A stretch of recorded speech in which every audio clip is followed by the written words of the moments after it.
It's me, Addie. I just wanted to make this to kind of reflect back on my surgery that happened 6 months ago.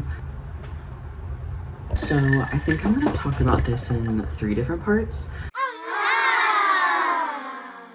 The thing I wish I knew before surgery is that this would be a big fucking exercise in asking for help and trusting my community. Of course, going in, I was like, I'm tough, I can do it. Like, I don't need help. It's fine. I can take care of everything myself.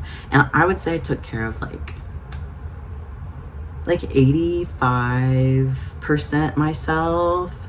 And then I would say the other percent was like my close friends and my neighbors and like low-key like my therapist like really helped. It was just like I felt like the people that did assist me in recovery really made a big difference, and it just felt so much easier when they were like around, that I think it would have been beneficial for me to have someone there a little more around the clock.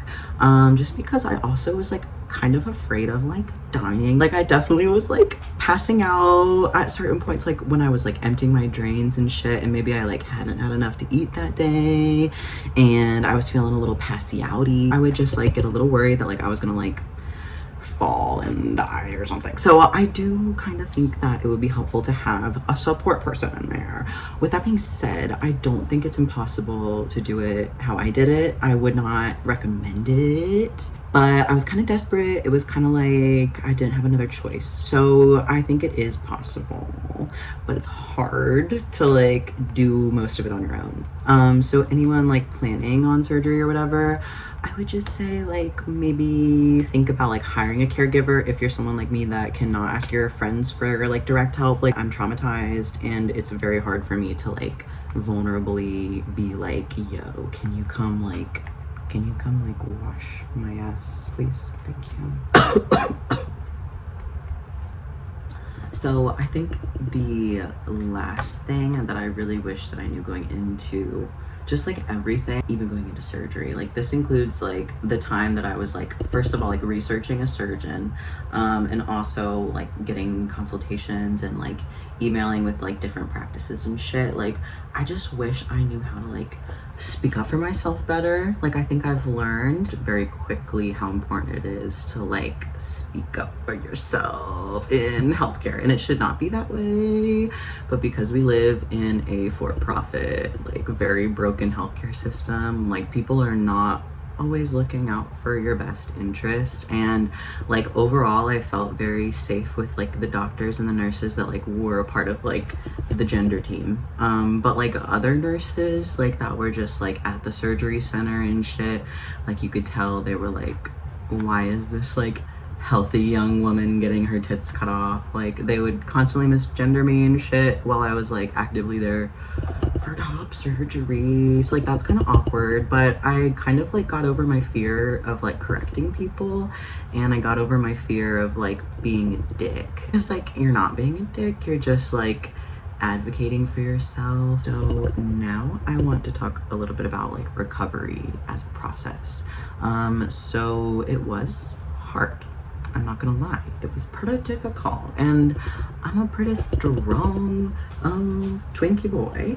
I can handle like a good amount of like mental and physical struggle, but with like how I think isolating it felt, I think that was what really like got to me, because I was like caring for myself at a time that I was like very broken down and vulnerable like physically, so it took a big mental toll. Felt like I just like couldn't care for myself in the ways that I usually do in my everyday life, especially with like my pets. Like I have a lot of rescue pets and I love them, and they are like really important to me, and I think a big part of my like everyday routine is like caring for them, and that includes like a lot of lifting and I don't know, like a lot of picking shit up, which like I could not do. It's just like a lot to process while you're also like recovering from this very intense like wound and shit. So it was hard, but with that being said, it was sprinkled with like a very magical like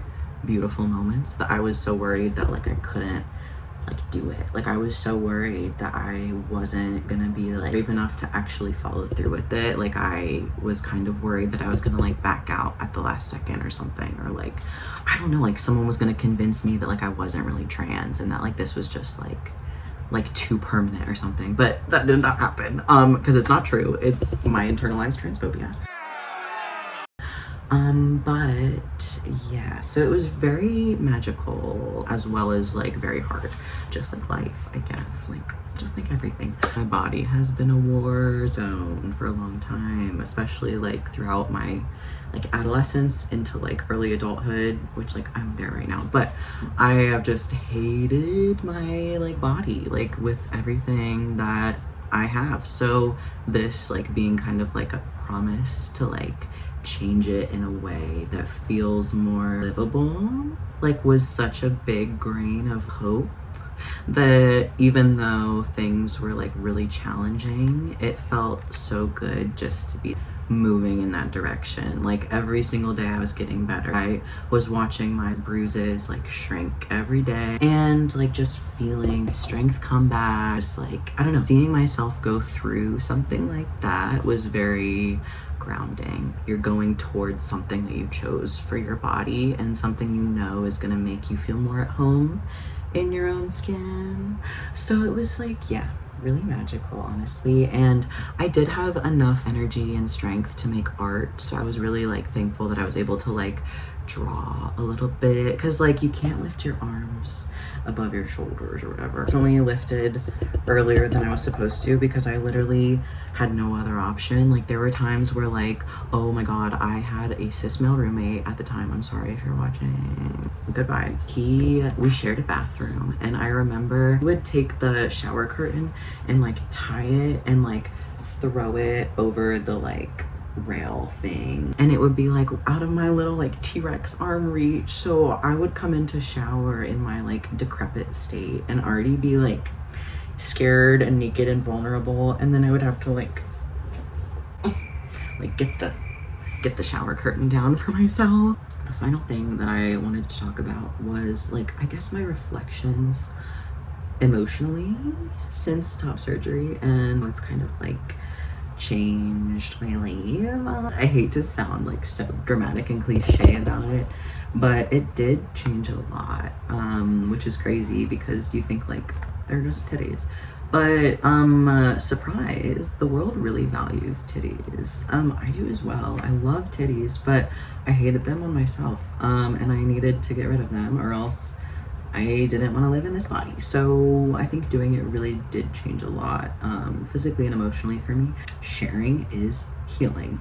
Okay, so I wish I kept more of my slutty femme shirts from before transition. Like I had a lot of like teeny little crop tops and like funny like little just like hoe shirts, you know, and I got rid of a lot of them when I started presenting more masculine.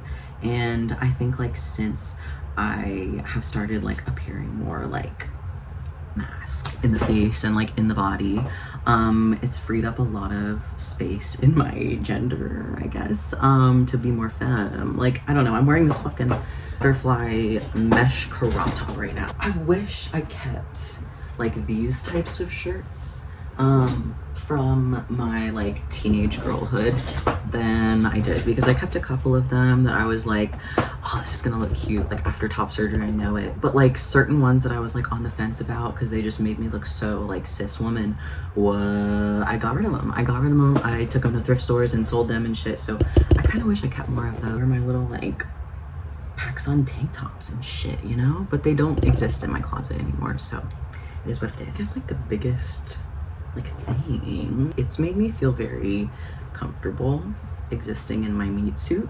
Crazy difference like before and after. Like I knew I wanted top surgery since the second that I started binding. Like I fucking did the ace bandage thing, learned better because don't do that, that's bad for you. And I like got binders and like would only wear like really tight sports bras. Like ever since I found out how it feels to live with a flat chest, I knew that I needed that.